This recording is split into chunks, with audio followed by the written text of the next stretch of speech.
안녕하세요, 직진입니다. 오늘은 노란 5월의 주인인 100위권 하이랭커 쿤 마스니 자하드에 대해 리뷰해보겠습니다.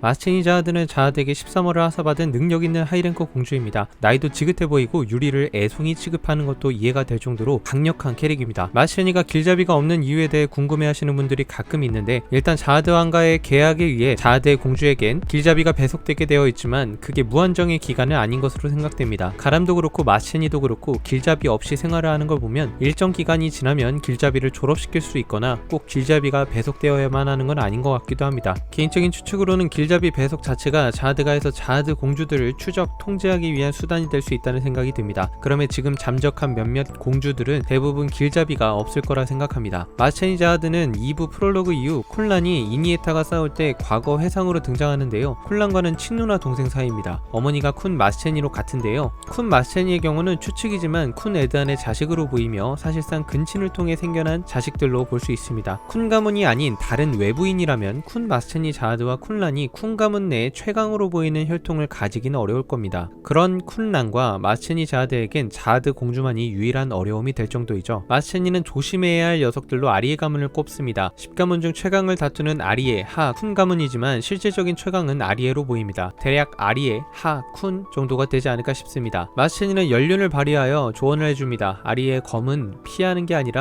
견디는 것이라고 말이죠. 그걸 멋지게 해낸 게 작중 등장한 건 칼라반 정도이려나요? 마스니 자하드는 레펠리스타한테 어디까지 설계를 받은 건지 선베리넌 공주들에게도 손을 대고 있었습니다. 시랄과 리랄이 마스니에 줄을 대고 있었고, 위에서 아리에 로제랑 헨도로 글래드메리가 뭐 싸움을 얼마나 죽기 살기로 하는지 모르겠는데 어차피 반 미만 잡들인데 왜 이렇게 열심히 싸울까요? 사실 이 선베리넌 자하드 공주들의 파벌 싸움은 뭔가 큰 떡밥으로 느껴지지 않는 게 아직 안 나오고 봉인되어 있거나 잠적한 공주들이 넘쳐나는 판국에 이런 마리아 같은 선베리넌 공주들에게 신경 쓸 겨를이 없습니다. 마스니의 첫 번째 떡밥은 이겁니다. 유리 자하드와 내기를 했는데 초록 사월이 필요하다고 했습니다. 유리 말대로 검은 3월이 아닌 초록 4월을 노리는 이유가 분명히 존재하는데 현재로서 생각나는 떡밥이 없네요. 13월 시리즈를 순서대로 모아야 한다는 법칙이 있는 것도 아니고요. 물론 두 자루 가진 사람들을 보면 순서대로 모으게 되는 경향은 있어 보입니다. 유리가 말하는 정해진 거대한 흐름은 엑시저의 스토리일까요? 아니면 레펠리스타의 계획일까요? 아니면 아를렌이 엮은 스토리일까요? 마스니의 데이터를 보면 자하드의 피가 흐르는 공주들은 자하드를 보는 것만으로 정신적으로 동요하는 것 같습니다. 마스니의 광기 어린 전투심은 데이터 때부터 떡잎이 달랐습니다. 마스니는 하진성을 찾아가는데요. 하진성이 자신을 상대해주려 하지 않자 지나간 과거를 긁으며 도발합니다. 이어 하진성이 고대의 괴물이라며 위상을 높여주죠. 마스니가 하진성과 싸울 때 진심을 담아 공격한 건 단 한 번이었고, 그를 하진성이 너무 아무렇지 않게 받아쳐 마스니 위험이 떨어지긴 했지만 엄연히 작가님이 공인한 100위인의 랭커로서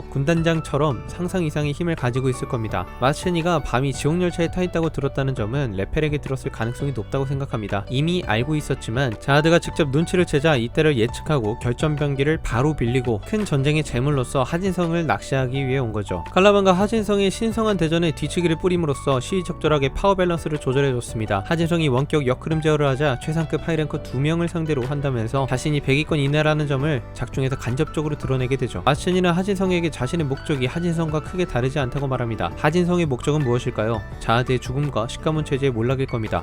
그런데 그 목적이 같다는 건 마스니가 13월을 모으는 이유와 전쟁을 일으키는 건 자하드 체제를 따르는 성실한 자하드 공주가 아닌 체제에 반하는 사상을 가지고 있다는 걸 드러내는 겁니다. 그 목적을 이루는 과정 가운데 벌어지는 전쟁과 전투를 경험하고 싶은 단순 싸움광으로 볼 수도 있지만 말이죠. 현재 자하드 공주 중 논란의 중심에 서 있는 인물인 만큼 단순 미치광이로 끝날 캐릭터는 절대로 아닐 겁니다. 예전 데이터 마스체니가 말한 것처럼 자신은 자하드의 힘을 전달받은 이유로 자하드와 싸울 수 없는 관계가 되었으니 다른 방식을 통해 도전하려는 것일 수도 있겠고요. 일반 랭커들은 최상급 하이랭커들을 대부분 알지 못한다는 사실이 간접적으로 또 드러납니다. 100위권 이내의 하이랭커지만 구시대 유물 같은 이름 없는 하이랭커라고 합니다. 물론 하진성이라는 이름을 듣고 쿤이 오줌 지린 것을 보면 가문 사람들 사이에서는 유명한 듯 하지만 말이죠. 마스니가 최상급 랭커들의 경우의 수를 쭉 훑어줍니다. 이를 토대로 나중에 영상 하나를 만들어 보려 합니다. 마스니는 설명충의 재능도 가지고 있는데요. 둥지에 대해서 누가 물어보지도 않았는데 혼잣말을 굉장히 열심히 합니다. 마스니는 둥지 전투의 지원을 핑계로 다른 가문들의 반응을 떠봤었습니다. 자신이 가문들 사이의 분열의 시발점 중 하나이면서 뻔뻔하게 반탓을 합니다. 라이벌릭의 발언을 보고 도라이라고 말하며 아도리가 고른 녀석답다고 말하는 걸로 보아 나이는 아도리 자하드보다도 더 위로 보입니다. 둥지 전투에서는 지파장님과 함께 중앙 부유석으로 간다고 합니다. 최종 보스의 느낌이 물씬 나는데요. 도코코가 죽은 지금 남은 지파장은 2명인데 나머지 1명의 언급이 없는 걸로 보아 2차 방벽 전투에 투입될 가능성이 있습니다. 2차 방벽 자체가 야스라차의 판이고 같은 로포비아 가문의 지파장이 둘 다 없이 진행되는 것보다 1명은 들어가주는 게 그림이 예쁘니까요. 자하드의 공주는 군단장도 무릎을 꿇어야 하는 최고의 지위입니다. 다만 지원 나와 있는 다른 가문 지파장을 낮춰 부르는 건 예의가 아니기에 예의상 존대를 해주고 있는 것으로 보이는데 사실상 마스체니가 다른 군단장들에게 반말로 지시해도 할 말은 없을 것으로 보입니다. 데이터 때 비슷하지만 다른 목적을 가지고 자하드와 싸웠던 마스체니기에 무조건 밤에게 적대하는 마음을 가지고 있다고는 생각하지 않습니다. 말은 다 괴멸시키라고 하지만 내심 둥지 부유석까지 밤이 찾아오길 기다리고 있을지도 모른다는 생각이 듭니다. 밤이 이 전쟁에서도 살아나가야 더 큰 피바람을 몰고 올 전쟁들이 이어질 테니까요. 이상 쿤 마스체니 자하드에 대한 리뷰를 마치겠습니다. 시청해주셔서 감사합니다.